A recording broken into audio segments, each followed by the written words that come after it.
Assalamualaikum warahmatullahi wabarakatuh. Alhamdulillahi rabbil alamin. Wassalatu wassalamu ala sayyidina Muhammadin wa ala alihi wa sahbihi ajma'in. Ilahi anta maksudi wa radhaka maghdubi atini mahabbataka wa ma'rifataka wa atini ma'aka abada. Kehadapan Guru Agung kita semua pangersa Abah Aos Al-Fatihah. A'udzubillahi minasyaitonirrajim. Bismillahirrahmanirrahim. Alhamdulillahirabbil alamin arrahmanirrahim maliki yaumiddin. Iyyaka na'budu wa iyyaka nasta'in ihdinas siratal mustaqim.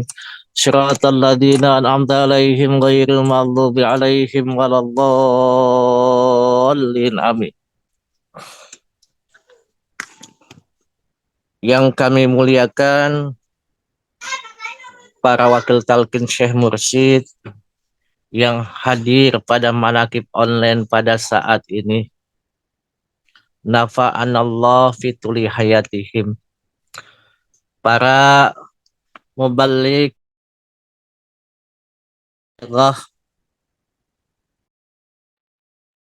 wabil khusus seluruh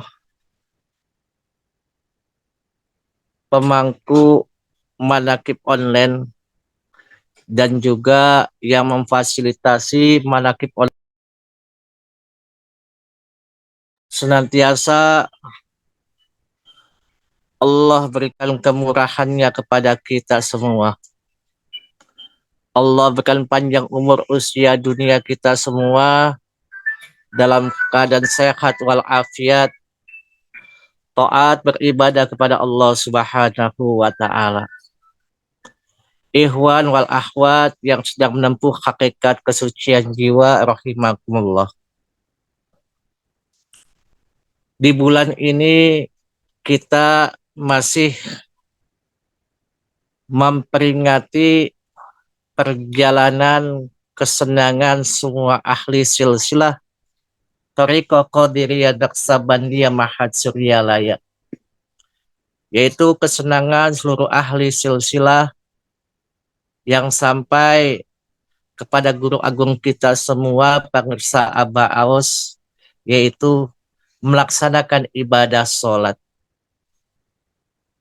Karena pada bulan ini berkenaan dengan ulang tahun sholat, dan hari ini pula berkenaan dengan ulang tahun tanbih yang ke-67 tahun. Semoga dengan apa-apa yang sudah ditumpah curahkan oleh seluruh ahli silsilah Thariqah Qadiriyah Naqsabandiyah Pondok Pesantren Suryalaya sampai kepada kita semua, kita bisa amalkan, amankan, dan lestarikan.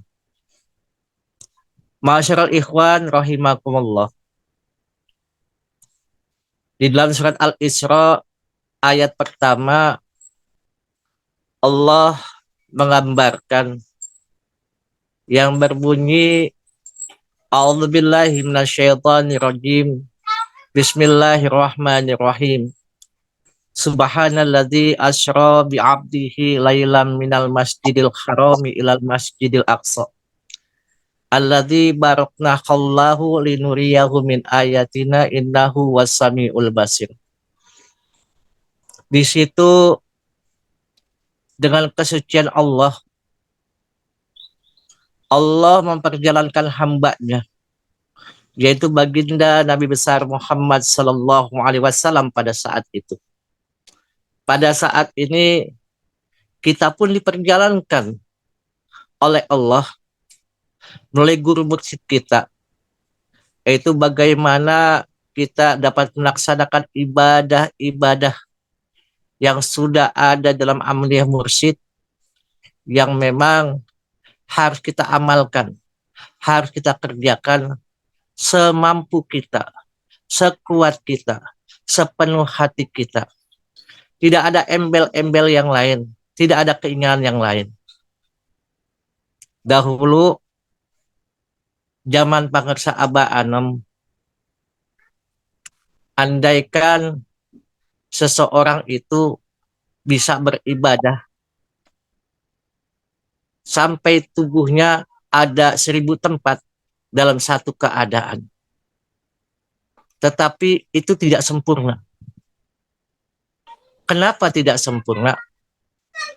Begitu pula ada seorang murid datang pada Abah Anom. Abah, setiap saya habis sholat, setiap salam kanan saya melihat Rasulullah Shallallahu Alaihi Wasallam. Salam ke kiri melihat Syekh Abdul Qadir Jilani. Dan begitu pun yang lainnya. Allah perlihatkan seperti itu. Apa yang dijawab oleh guru kita, Syekh Ahmad Sohibul Wafat Tajul Arifin atau Abah Anom? Zikirlah terus, kamu belum sempurna. Diperintahkan zikirlah terus. Secara istiqomah kamu belum sempurna. Karena hal-hal seperti itu baru mampu menembus alam jin. Tapi tidak bisa menembus alam jabarut dan alam lahut. Sehingga apapun adanya keadaan kita, baik dan buruknya kita, keinginan kita, teruslah kita berzikir kepada Allah Subhanahu wa Ta'ala. Karena ala bi zikrillahi tatmainul qulub, dengan berzikir hati ini akan tenang. Tenangnya hati ini karena mengingat Allah. Tenangnya hati ini karena kita mengerjakan perintah-perintah Allah. Tenangnya hati ini Allah berikan kemurahannya kepada kita semua. Jadi kita sebagai ikhwan tidak perlu mencari hal-hal yang lain. Ibadah sholat, Abah sudah mengatakan. Sekarang ini Abah mengatakan jangan salah langkah. Kalau kita salah dalam melangkah, maka tunggu kebangkrutan, maka tunggu dengan kehancuran. Maka Abah mengatakan kemarin di Jagat Ars, Kade setiap ikhwan yang ingin keluar rumah, jangan sampai tidak ada air wudhu di dalam raganya, di dalam dirinya. Wudhu lahirnya dan wudhu batinnya, bahasa kasarnya. Dan keluar rumah harus dengan kaki kiri. Dan tambahan Abah mengatakan banyak baca sholawat Bani Hasyim. Kalau orang keluar rumah dengan kaki kiri yang keluar, maka Allah akan meningkatkan kejayaannya. Allah akan menetapkan hatinya untuk dapat berzikir kepada Allah Subhanahu wa Ta'ala. Dia sudah mengerjakan sholat sebelum kita melaksanakan sholat yang akan kita lakukan nantinya. Makanya Abah betul-betul pada saat ini, makanya Abah bilang, Abah bikin pintu-pintu itu supaya apa? Ikhwan masuk jangan salah langkah. Masuk ke dalam madrasah kaki kanan. Masuk ke tempat namanya makbarohnya Abah kaki kanan, jangan kaki kiri. Kalau kaki kiri balik lagi, masuk lagi dengan kaki kanan. Begitu pula masuk ke kamar mandi dengan kaki kiri, keluar rumah dengan kaki kiri, masuk ke mall dengan kaki kiri, jangan kaki kanan. Masuk ke mall mau jumroh, itu masuk pakai kaki kanan, bangkrut, pasti akan bangkrut. Maka dalam ulang tahun sholat ini, dalam ulang tahun tanbih ini, ikhwan sudah diberikan rute-rute yang harus dilaluinya. Bagaimana perjalanan Rasulullah Shallallahu Alaihi Wasallam mendapatkan sholat yang dilakukannya pada 621 Masehi. Kalau perjalanannya yang diisrakan Rasulullah oleh Allah, itu perjalanan dari Mekah sampai Yerusalem kurang lebih 1239 km. Kalau perjalanan itu pakai onta, kurang lebih bisa sampai dengan 7 hari. Minimnya itu 3 hari. Maksimalnya 7 hari, itu bisa dilakukan seperti itu. Bagaimana Rasulullah diisrokan? dicoba dengan cobaan yang bertubi-tubi. Sayyidina Ali karamallahu wajhah meninggal dunia. Istrinya yang tercinta yaitu Khadijatul Kubra juga dipanggil oleh Allah. Dan syahdan Khadijatul Kubra atau Siti Khadijah itu adalah wanita yang paling kaya, yang kekayaannya luar biasa. Sampai Abu Jahal tidak suka dengan Rasulullah karena apa? Siti Khadijah tidak mau dipinang oleh Abu Jahal. Padahal kekayaan itu luar biasa. Tapi apa yang terjadi? Siti Khadijah meninggalnya memakai penutup daripada tubuhnya hanya namanya kain lusuh. Kalau bahasanya ditarik ke atas, melorot ke bawah. Ditarik ke bawah, melorot ke atas. Itu seperti itu. Itu gambarannya. Apa yang terjadi? Kalau Siti Khadijah bisa mengatakan, ya Rasulullah, andaikan perjuangan Islam ini belum selesai, andaikan tulang belulangku engkau bisa satukan menjadi jembatan agar Islam ini tegak, ambillah tulang belulangku, waktu aku sudah masukkan ke dalam kubur. Ini menandakan bagaimana kecintaan seorang istri sekaligus seorang murid daripada Nabiullah Muhammad SAW. Seperti itu. Coba kita lihat bagaimana kita melihat kecintaan guru kita kepada kita. Sampai dia korbankan hal-hal, jangan sampai ikhwan itu lari. Ikhwan itu salah dalam bertindak. Ikhwan itu salah dalam membaca. Ikhwan itu salah dalam mengerjakan sesuatu. Dicontohkan oleh Abah Os bagaimana cara ibadah beliau dengan baik. Bagaimana sholat di awal waktu dengan baik. Bagaimana perjalanan yang akan ditunjukkan nanti. Apalagi kemarin Abah bilang 3 September 2023 kita mengadakan Id yang besar di Gelora Bung Karno. Apa di Gelora Bung Karno diadakan? Kita memperlihatkan bagaimana bendera merah putih. Bendera merah putih merah ada zikir jahar. Yang putih adalah zikir khafi. Kita kibarkan bahwasannya tidak ada bendera-bendera lain di negara Indonesia ini. Harus tertumpu kepada darahnya yang merah seperti raganya, yaitu dengan zikir jakarta. Yang putih seperti hatinya yang bisa mengingat Allah Subhanahu wa Ta'ala. Yang biayanya lumayan murah.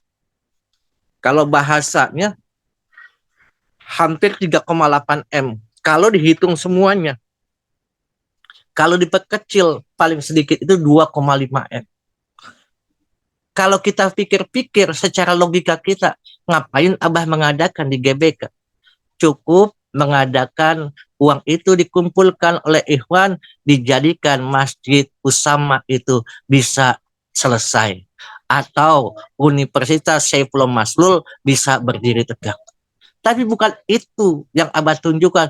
Tunjukkan kepada dunia bahwa orang-orang Torikoh tidak kalah dengan orang-orang Nasrani. Karena Asrul Tibairias bisa melaksanakan untuk mereka mengadakan Natalan setiap tahunnya.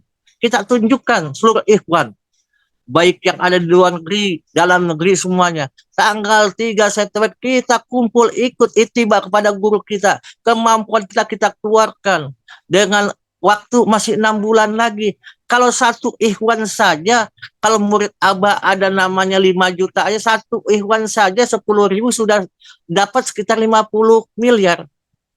Coba kita pikir. Apakah ikhwan mau mengorbankan hartanya sebagian saja untuk gurunya? Kalau bisa apapun yang kita ada, kita keluarkan untuk guru kita. Agar guru kita bisa memberikan kita kesenangan, bisa memberikan kita ketenangan untuk kita bisa berkhidmat kepada beliau dan beliau menyampaikan kepada Allah Subhanahu wa Ta'ala. Maka dari kembali setelah namanya meninggalnya Sayyidina Ali bin Abi Thalib, Sayyidina Abi Thalib dan istrinya itu Siti Khadijah, apa? Allah menyenangkan Rasulullah, diberangkatkan beliau, diisrokan dengan perjalanan yaitu zikir jahar. Zikir jahar adalah pelajaran yang horizontal. Nantinya zikir jahar itu akan naik kepada isro yaitu zikir khatib. Kenapa berjalan dari masjid ke masjid? Dari Mekah Allah berangkatkan sampai ke Madinah atau Yasrib. Dari Yasrib diturunkan lagi Rasulullah suruh duduk di Sajarah Musa. Apa itu Sajarah Musa? Tempat berteduhnya Nabi Musa waktu dikejar-kejar oleh pasukan Fir'aun. Kalau balik lagi pasti akan mati oleh tentara Fir'aun. Kalau ke depan sudah ada namanya lautan luas yang membentang. Ini keadaan hidup kita, ini perjalanan hidup kita. Kalau kita balik ke belakang, itu tidak mungkin kita namanya balik lagi ke belakang. Tapi kita harus maju ke depan. Bagaimana pelaksanaan berserah diri kepada Allah Subhanahu wa Ta'ala? Bagaimana berserah dirinya? Idrib bi asokal bahar. Pukulkan namanya tongkatmu ke lautan, maka terbelahlah 12 mata air. Tapi di situ dikatakan terbelahnya lautan. Sehingga kita pukulkan dengan kalimat tauhid, kalimat la ilaha illallah. Maka diperjalankan lagi ke Bukit Sinai, tempat bertemunya Nabi Musa alaihissalam dengan Allah Subhanahu wa Ta'ala. Walaupun hanya terdengar hanya suaranya saja, tapi itu sudah namanya diliputi oleh beberapa macam hijab dari Allah kepada Nabi Musa alaihissalam. Begitu pula kepada Rasulullah setelah diperjalankan, dia hinggap sampai di Bethlehem, Baitul Lahm. Apa itu Baitul Lahm? Adalah rumah daging. Rumah daging itu adalah bagaimana seseorang itu mendengarkan hatinya, melihat jantungnya, melihat hatinya untuk dapat berzikir kepada Allah Subhanahu wa Ta'ala. Baru dari situ Rasulullah diisrokan, dimi'rajkan oleh Allah Subhanahu wa Ta'ala sampai ke Sidratul Muntaha. Ini perjalanan kita. Kita ingin naik kepada Allah Subhanahu wa Ta'ala dengan jalan kita dekat kepada Allah, dekat kepada Syekh Mursyid, maka dengan dekatnya kepada Syekh Mursyid kita diperjalankan oleh Allah Subhanahu wa Ta'ala. Semoga Allah berkahi semuanya, segalanya, selamanya. Kita senantiasa sampai sekarang dan sampai nanti pun kita dapat berkhidmat kepada guru agung kita semua. Mohon maaf, wallahul muwafiq ila aqwamit thoriq. Wassalamualaikum warahmatullahi wabarakatuh.